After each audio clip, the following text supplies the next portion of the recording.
Non, je ne pense pas que vous puissiez les attraper en étant perché sur le siège des toilettes. Oh, merci, Madame Fish. Au revoir. Au revoir. Mademoiselle Temple. Oh, j'ai connu une Rachelton Burl quand j'étais petite. Elle était bizarre. Elle sentait le biscuit. Margaret Eslop. J'étais à l'école avec une Margaret Eslop, une fille étrange. Elle clignait de l'œil. Margaret? Rachel? Margaret? Ça alors, c'est incroyable, tu es ravissante. Oh, merci beaucoup. Oh non, pardonne-moi, je ne voulais pas que tu... Enfin, c'est que je ne t'ai pas reconnue sans tes lunettes. Ah oui, c'est vrai. Comment vas-tu? Très très bien, merci.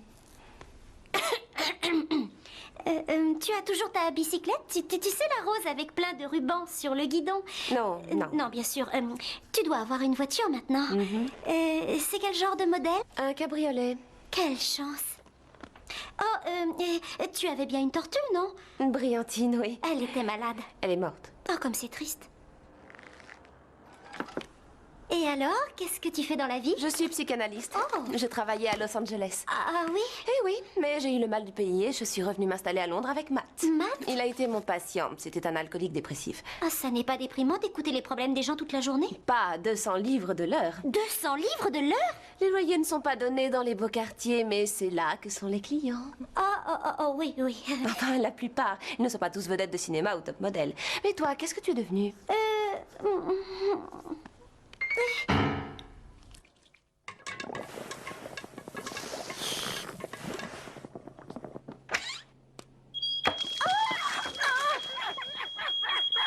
Margaret! Mais pourquoi l'as-tu invitée? La dernière fois que tu l'as vue, elle avait 8 ans. Oh, mais je n'ai pas su quoi faire d'autre. Elle a dit qu'elle voulait qu'on se revoie et qu'elle était curieuse de rencontrer le mari que je m'étais trouvé. Oh, elle a dit ça. Oh, elle porte tellement sa réussite sur son visage. Ça me déprime complètement. Elle connaît même George Michael. Tu disais qu'elle était insipide à l'école. Oui, mais George Michael aussi, il paraît qu'il était très gros. Elle a dit que les gens timides ou qui se sont sentis rejetés dans leur enfance deviennent souvent des adultes à qui tout réussit. Vraiment? Enfin bon, pas toujours. Tu crois que des végétariens peuvent détecter un bouillon cube? Quand on est végétarien, on a des papilles qui doivent détecter la moindre anomalie. Oh, ça n'a vraiment aucun goût. Ajoute du bacon. Quoi? Il y a des végétariens qui mangent du bacon, enfin je crois. Oh, tu confonds avec les juifs. Quoi? Il y a des juifs qui mangent du bacon. C'est toujours aussi mauvais. Oui, qu'est-ce qu'il nous reste au congélateur? On ne peut pas leur servir du congelé. Elle connaît George Michael. D'accord, ce n'était qu'une suggestion. Alors, qu'est-ce qu'il reste? Du tofu, un flan d'anguille aux myrtilles, légumes de printemps. Pas grand-chose en fait. Écoute, c'est idiot, tu n'as pas vu cette femme depuis le cours élémentaire. Vous allez parler de quoi? De saute-mouton? En fait, tu n'aimes pas voir les gens que je connaissais avant notre rencontre. Mais tu vois tes parents. C'est différent. Écoute, Margaret, nous devons tous grandir. Va de l'avant. Oh, Tu as les boissons sans alcool? oui. C'est fou, hein, sans alcool marié avec une végétarienne. Ça ne doit pas être la joie pour les fêtes de Noël. Bob, il ne boit plus parce qu'il était alcoolique. Voyons, ne te moque pas, s'il te plaît. D'accord. Oh, il faudrait qu'on donne au salon un petit côté désordre, tu vois? Comme si on avait trop à faire pour s'en occuper. Voilà. Non, Margaret, tu ferais mieux de te détendre. Si c'est vraiment une amie, elle n'aura pas besoin que tu sois parfaite. Enfin, je veux dire, je t'aime toi, je ne te demande pas d'être quelqu'un d'autre. Oh, non, les voilà. Rappelle-toi, reste toi-même. William, Elisabeth. Bonsoir. Oh, Margaret, quelle charmante petite maison. Je n'avais pas remis les pieds en banlieue depuis des lustres. C'est vraiment très agréable par ici, non? Elle est pas mal. Ouais. Voici Matt. Ouais, salut. Oh oui, entrez, je vous en prie, entrez. Oh, quel joli petit chien. William, assis, au pied. Bonsoir, Bob Fish. Matt Campbell. Salut. Oui, bien sûr, et vous devez être Rachel. Vraiment ravie de vous rencontrer. Très intéressant. Je vous offre un verre? Enfin, non, je veux dire, même si ce n'est pas un vrai. Non, enfin, je veux dire, un liquide, n'importe quel liquide, quoi. Je prendrai un scotch sur glace. Moi aussi. Mais tu détestes le whisky? Non, j'adore. Ah, bon, d'accord. Matt, venez donc avec moi à la cuisine. Vous pourrez choisir quelque chose dans mon stock de délicieux breuvages sans alcool. Ouais, bien sûr. Eau minérale, bière sans alcool, whisky sans alcool, minéral fruits, un mélange d'eau minérale réputée aux différents parfums de fruits. Berk. De l'eau, ça ira. Plate ou gazeuse? Comme ça vient. Ah, alors je vous sers de la gazeuse. Ça ressemble plus à une vraie boisson.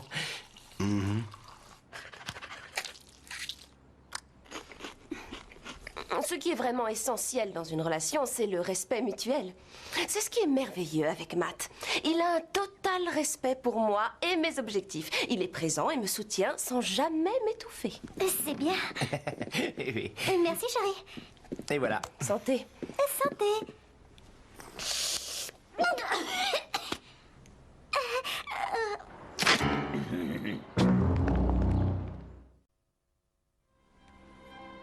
J'en ai rencontré quelques-uns qui mangent du bacon. Une part de pudding? Ah, non, je n'ai plus rien je à me suis avaler. vraiment empiffré. Mais c'était fantastique. Oui. Délicieux. Merci, Bob. Un peu de vin. Je veux dire juste pour nous. Ah oui, merci. Oh, Margaret, j'aimerais beaucoup voir les photos dont tu m'as parlé. Oh oui, elles sont dans le grenier. Suis-moi. On va regarder ça pendant que Bob débarrasse la table.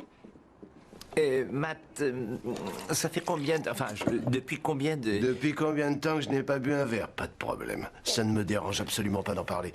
Ça fait 5 ans et 37 jours. Mais comment avez-vous arrêté... Enfin, comment avez-vous décidé d'arrêter de boire? Sous la pression de... Non. Elle m'a encouragé et elle m'a soutenu. Mais il fallait que ce soit une décision personnelle. C'est la raison pour laquelle ça ne m'obsède pas. Je ne suis pas de ces curés, là, des intox. Oui, ils sont assommants, n'est-ce pas? Un petit café? Ah oui, merci. Moi, c'est la caféine qui est ma drogue. Ça n'arrange pas mon cœur, pourtant. Ah oui, mais ça ne fait pas autant de dégâts que l'alcool. Oh, je n'en suis pas si sûr. La dépendance à la caféine peut être dangereuse. Ah non, pas comme l'alcool.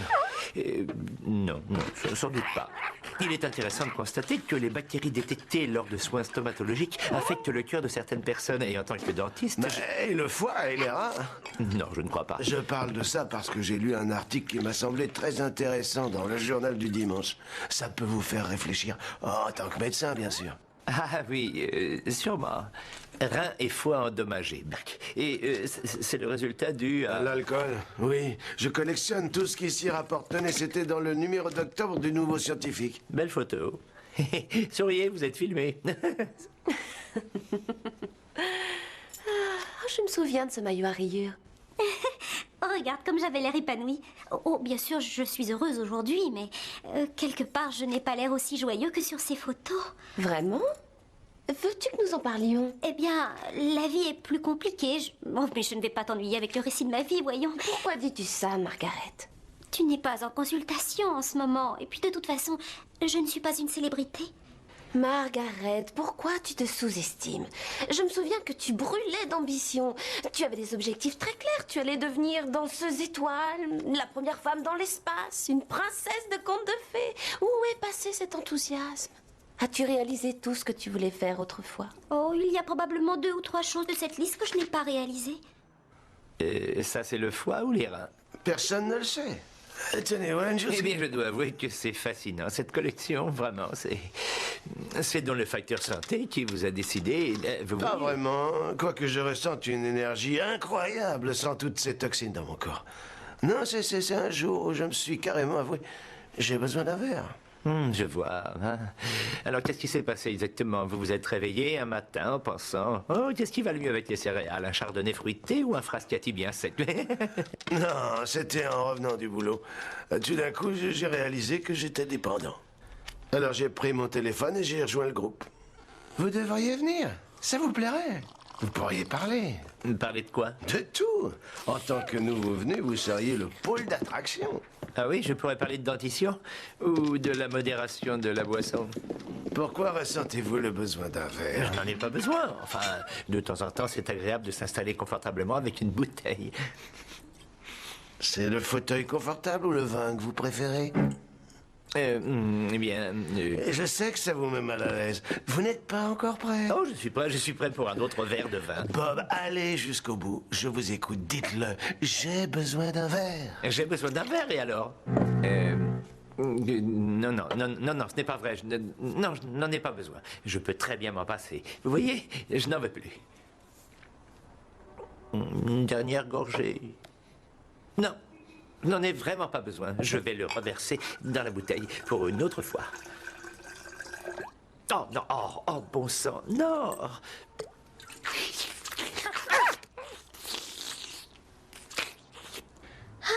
il y a des jours où je me demande à quoi ressemblerait ma vie si j'avais fait d'autres choix. Écoute, Margaret, tu devrais passer à mon cabinet. Nous pourrions continuer à parler. Oh, mais je... Non, j'insiste. Tu me paieras en soignant mes corps aux pieds. Quelle est la couleur normale de l'urine? Jaunâtre d'habitude. Bon, alors tout va bien. Oui. Je vais voir Matt et ses amis demain. Une sortie de garçon, quoi. Ah, c'est vrai. Et moi, je passe voir Rachel demain soir. Nous allons faire la causette. Ah, génial. Tout compte fait, je ne trouve pas que je boive tant que ça.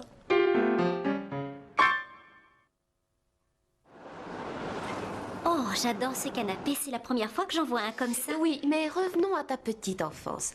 Parle-moi d'avant ta rencontre avec Bob, tes derniers jours de liberté. Eh bien, j'aimais énormément être le pôle d'attraction. Tu vois, avec les garçons, je n'avais que l'embarras du choix, mais j'avais envie de quelque chose de plus sérieux. Déjà, à l'époque, je voulais m'orienter vers une profession médicale. Ça doit être pour ça que j'ai commencé à discuter avec Bob. Il venait d'avoir son diplôme. Il était assez séduisant dans ce temps-là, un peu rebelle. Comment ça? Il portait des lunettes de soleil. Ah, et puis il a commencé à changer dès que nous sommes sortis ensemble. De quelle façon? Tout à coup, il s'est un peu pris au sérieux. Il ne voulait plus qu'on sorte aussi souvent. Il m'emmenait au restaurant. Il n'y avait pas de traiteur en ce temps-là.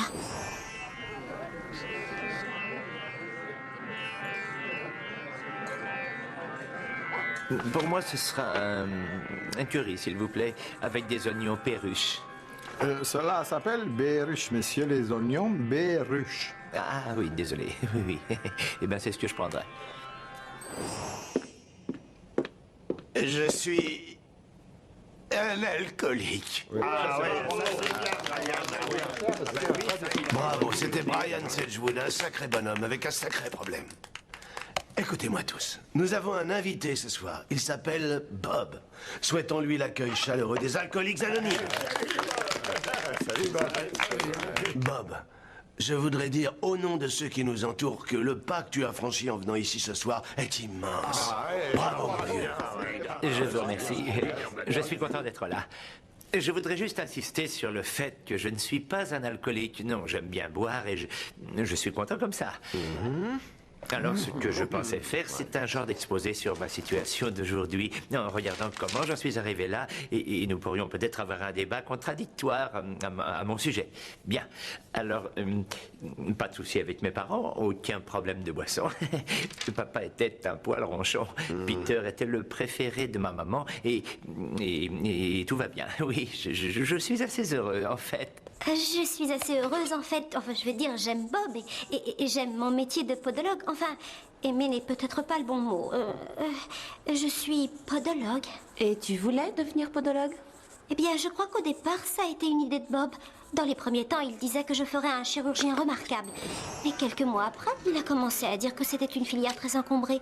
Trouve une partie du corps qui sent mauvais. Et à toi le marché, disait-il. Spécialise-toi maintenant et évite les longues études. Et les années passèrent et j'entrai enfin à la maternelle. Papa détestait que je me fasse embêter, apprends à te défendre tout seul, disait-il. Mais maman préférait que je subisse une petite raclée par-ci par-là plutôt que d'en faire tout un monde. Papa était un peu macho, c'est sans doute parce qu'il avait fait la On guerre. pourrait en venir un peu plus vite au présent. Ah oui, désolé, oui, aller sur le pot, apprendre à lire, détruire les châteaux de sable, piqué par une abeille dans le bain, cadeau de Noël décevant, Peter le chouchou de maman. Ah, oui, les années passent et j'entre à l'école primaire. Alors, je me rappelle très bien que je voulais faire du foot le jeudi. C'est toi qui choisis, Bobby, mais tu n'aimerais pas que tes camarades se moquent de toi. Et évidemment, Peter était doué pour le sport. J'ai demandé à papa de m'apprendre à jouer au foot, mais il a répondu « C'est un don, c'est quelque chose qu'on a ou qu'on n'a pas. » Comme le mécano, que Peter avait aussi. Peut-être que Bob a peur que tu sois capable de te réaliser. Il craint d'être dans l'ombre. Non, fait, il veut toujours me protéger de tout. Il ne veut surtout pas que je puisse être déçue. Je sais que c'est parce qu'il s'inquiète, mais du coup, je n'entreprends rien. Le flamenco est mauvais pour les articulations, l'aromathérapie me fait éternuer. J'ai failli m'inscrire en stage de remise en confiance, mais il voulait m'accompagner et rester dans la voiture à m'attendre. Oui, je sais que c'est parce qu'il s'inquiétait, mais ce n'était qu'une visite d'une usine de rubans adhésifs. Tu pourrais faire l'impasse sur la petite enfance. Ouais, c'est un peu longuet. Faudrait raccourcir. Gardons-nous du temps pour les questions. Nous y voilà. Je viens d'avoir 14 ans et je dois choisir une deuxième langue. Mon père a dit... Du latin, ça te préparera à la carrière médicale. Mais c'est une langue morte, je dis. Et alors, grand-père est mort et nous l'aimons tous. Ne partons pas à l'étranger, dit-il. Je ne veux pas que tu reviennes avec la tourista. Mais tu ne crois pas qu'il est aussi fragile que toi et qu'il le cache? Oh, je ne sais pas. Et de toute façon, c'est lui qui a été malade pendant une croisière sur la Tamise. Personne ne m'écoutait. En fait, il décidait tout pour moi. Parce que c'est vrai, j'aurais pu devenir joueur de basket. Oui, enfin, j'aurais aimé être très grand et... Peut-être qu'on devrait faire une pause, là, non? Ah oui, si on allait au pub. Non, je suis désolé. On peut aller au pub, Bob. Nous n'évitons pas les difficultés. Il faut se confronter aux problèmes. Bien sûr, il faut y aller. C'est important, non? Et il faut y aller, c'est parti. Mais qu'est-ce que j'ai fait de ma vie? Pourquoi je me suis pas lancée dans l'aventure, voyager, boire du whisky? Mes choix sont toujours sans risque. Oh, regarde comme je suis habillée. Margaret, peut-être est-il temps que tu prennes la responsabilité de tes décisions au lieu d'en blâmer Bob. Regarde les choses en face. Tu es aussi passif qu'un petit lapin ébloui par les phares d'une voiture. Qu'est-ce que tu veux dire? Tu prends la défense de Bob? Mais je croyais que tu étais mon ami. Et c'est en tant qu'amie, Margaret, que je te suggère de cesser de te cacher derrière Bob et de commencer un travail de fond pour développer ta propre indépendance. Il n'est jamais trop tard pour passer de la lâcheté au courage, de la douleur à la puissance. Alors ça, tu peux parler? C'est toi qui te cachais dans les toilettes pendant le spectacle de l'école et j'ai été obligée de jouer les deux laidrons. Oh, Margaret, tu régresses de 30 ans. Nous sommes des adultes aujourd'hui. Mais pour la petite histoire, j'avais été enfermée dans les toilettes par Paul Tibbets parce que je lui avais pris sa trousse. Tu mens. Ce n'était pas sa trousse, c'était la mienne. Tu me l'avais volée dans mon sac. Je vais dire, c'est pas grave de serrer une petite bière. Ouais, tu dois te prouver que tu gardes toujours le contrôle après un petit verre, tu De vois. toute façon, et ça compte pour du beurre. Même pour le choix de ma carrière, ils ont tout contrôlé. La médecine est surpeuplée. Spécialiste, toi. Ah, ils auraient préféré chirurgien, je suis devenu dentiste, mais c'est leur faute à la fin, les chiens. Ouais, quel chien. Vous me laissez pas parler. Excuse-nous, Bob. Bien. Et alors, j'ai rencontré Margaret. Tout l'eau veut, génial. Elle était belle comme un cœur. Elle portait un très joli pantalon. Et ses dents avaient juste besoin d'un petit détartrage. Et j'ai décidé, papa, maman ou papa, j'en avais rien à faire de leur consentement ou des comparaisons avec les copines de Peter, et je me suis mis à l'œuvre. J'ai relevé mon col, j'ai mis des lunettes de soleil. Elle a dû se rendre compte que je faisais ça pour l'impressionner, c'est sûr. C'est vrai que ça n'a pas été facile de la séduire. Si on avait mangé un morceau. Oui, allons-y. Mais d'abord, je lève mon verre à ma merveilleuse femme. À ma femme! Non, toi, tu étais plus trouillarde. Non, c'est pas vrai. Tu avais la trouille des coccinelles. Tu avais la trouille de ton ombre. Mais moi, je ne sautais pas le lait caillé. Mais moi, je ne sentais pas le lait caillé. Arrête de me copier. Arrête de me copier. Tu fais ça parce que tu n'as rien d'intelligent à dire. Et toi, tu dis ça parce que tu éprouves une répugnance chronique de toi-même par manque de confiance entretenue par ta peur du rejet et ton refus de te confronter avec la peur de ton nom. Oh, la ferme, avec ton jargon branché. Maintenant, je sais pourquoi je t'ai évité pendant 30 ans. Tu étais agaçante au plus haut point. Je n'ai pas besoin de toi pour fouiller dans mon passé en écoutant tes opinions condescendantes sur ma vie lamentable et me comparer à un petit lapin. Eh ben, je suis peut-être un lapin, mais je sortirai de mon trou quand j'en aurai envie. Alors, salut et merci beaucoup.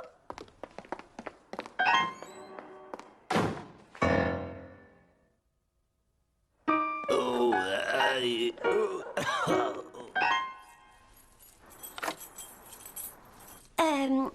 Bob,